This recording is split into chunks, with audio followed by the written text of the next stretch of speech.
ख्रिस्तामधील सर्वांना सलाम. आमच्या तारणाऱ्या जिवंत आणि गौरवी प्रभू येशू ख्रिस्ताच्या नावात विश्ववाणी परिवाराकडून आम्ही मार्गाकरिता प्रकाश कार्यक्रमात आपले सहर्ष स्वागत करीत आहोत. या नंबरवर प्रार्थना करण्यास उपलब्ध आहोत. धन्यवाद.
आजच्या म्हणण्याकरिता देवाचे वचन स्तोत्रसंहिता 34 याचा 1 ते 6 ही वचने. स्तोत्रसंहिता 34 1 ते 6 ही वचने. परमेश्वराचा धन्यवाद मी सर्वदा करील, माझ्या मुखात त्याचे स्तवन सतत असेल. माझा जीव परमेश्वराच्या ठायी प्रतिष्ठा मिळवील, दीन हे ऐकून हर्ष करतील. तुम्ही माझ्याबरोबर परमेश्वराची थोरवी गा. आपण सर्व मिळून त्याच्या नावाची महती वर्णूया. मी परमेश्वराला शरण गेलो आणि त्याने माझा स्वीकार केला. त्याने माझ्या सर्व भयापासून मला सोडविले. ज्यांनी त्याच्याकडे पाहिले ते प्रकाश पावले. त्यांची मुखे लज्जेने कदापि काणवळणार नाहीत. ह्या पामराने धावा केला आणि परमेश्वराने तो ऐकला आणि त्याच्या सर्व संकटातून त्याला सोडविले. प्रभू परमेश्वर वाचलेली वचने आपणा सर्वांसाठी आशीर्वादित करो. प्रिय प्रभूच्या नावाला धन्यवाद असो. आजची सुंदर वेळ देवबापाने आपणा सर्वांच्या आयुष्याला जोडली. आजचे वाचलेले शास्त्रभाग स्तोत्र 34 अध्याय 1 ते 6 वचन. आणि या अध्यायामधील हे 6 वचन जेव्हा आपण वाचतो तर मी तुमचं ध्यान 4 आणि 5 वचनाकडे घेऊन जाऊ इच्छितो. देवाचं वचन सांगते, मी परमेश्वराला शरण गेलो आणि त्याने मला स्वीकार केला. त्याने माझ्या सर्व भयापासून मला सोडविले. देवाला शरण जाणे.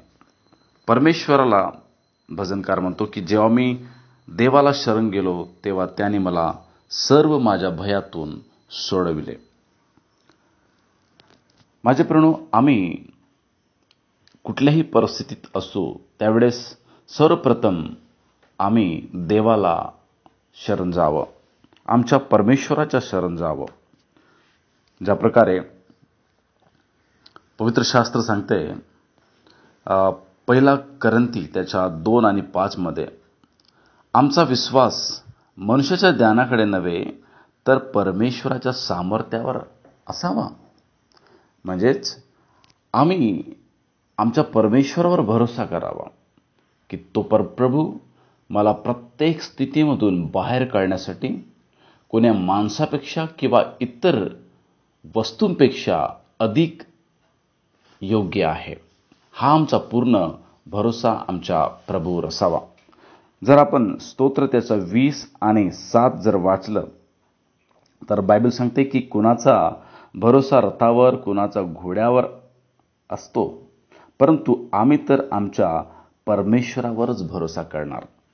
माझे प्रणव, आम्ही कुठल्या संसाधनावर नव्हे किंवा अन्य किसी व्यक्तीवर नव्हे, परंतु आमचा संपूर्ण भरोसा आमचा देव प्रभू परमेश्वरावर असावा. स्तोत्र 28:7 मध्ये देखील आपल्याला सांगितलंय की आम्ही तर आमच्या देवावर भरोसा करणार. त्याचप्रकारे वचन 5 आपण वाचत आहोत. स्तोत्र 34:5 त्या वचन म्हटलं आहे, ज्याने त्याच्याकडे पाहिले ते प्रकाश पावले, त्यांची मुखे लज्जित कदापि कळवटणार नाही. आणि भजनकार सांगतो स्तोत्र त्याचा 121 आणि 1 मध्ये, मी माझे नेत्र पर्वताकडे लावीन. आमची दृष्टी आमच्या उंच प्रभूकडे असावं, जो सर्व सृष्टीला बनवणारा आणि जो सर्व काही या पृथ्वीवर घडवणारा असा तो महान परमेश्वर जो आमचा प्रभू आहे, आमची दृष्टी आम्ही त्याच्याकडे लावू. आणि निश्चितच आता आपण शिकल्यानुसार त्याच्याकडे आम्ही जर दृष्टी लावली तर आमचा मुख कधीच काळा होणार नाही, आम्ही कधीच लज्जित होणार नाही, कारण तो भरोसामय परमेश्वर आहे. निश्चितच तो आम्हाला उंच करणारा, तो निश्चितच आम्हाला सोडवणारा, तो निश्चितच आम्हाला धीर देणारा आमचा प्रभू आहे. म्हणून या आम्ही इतर कुणाकडे लक्ष न लावता आम्ही आमचं ध्यान आमच्या प्रभूकडे लावूया, जिथून मला सहाय्य प्राप्त होते. प्रार्थना करू. देवाप्पा, आम्ही तुला धन्यवाद करतो या सुंदर वचनाकरी प्रभू तू आमच्याशी बोललस. आणि प्रभू आम्ही आज शिकलोय की प्रभू आमचा भरोसा इतर कोणावर नव्हे पण प्रभू तुझ्यावर असावा, कारण की तू सामर्थी आणि कृपाळू असा परमेश्वर आहेस. देवा धन्यवाद सुंदर वचनाकरी बोलल्याबद्दल. प्रभू येशूच्या नावात आमेन. नाहीच सोडना ख्रिस्त राय मला पामरा तारिले, दिव्य तेज मम मनी घातले, दृष्टी विश्वासे हृदयी पावलो, आनंदी सुखी मी जाहलो.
की आता आपण आपल्या प्रार्थना विनंत्या कोणत्याही वेळेस विश्ववाणी प्रार्थना केंद्राला टोल फ्री नंबरद्वारे कळवू शकता. आमचा टोल फ्री नंबर 1-800-2700-333. आम्ही आपणासाठी या नंबरवर प्रार्थना करण्यास उपलब्ध आहोत.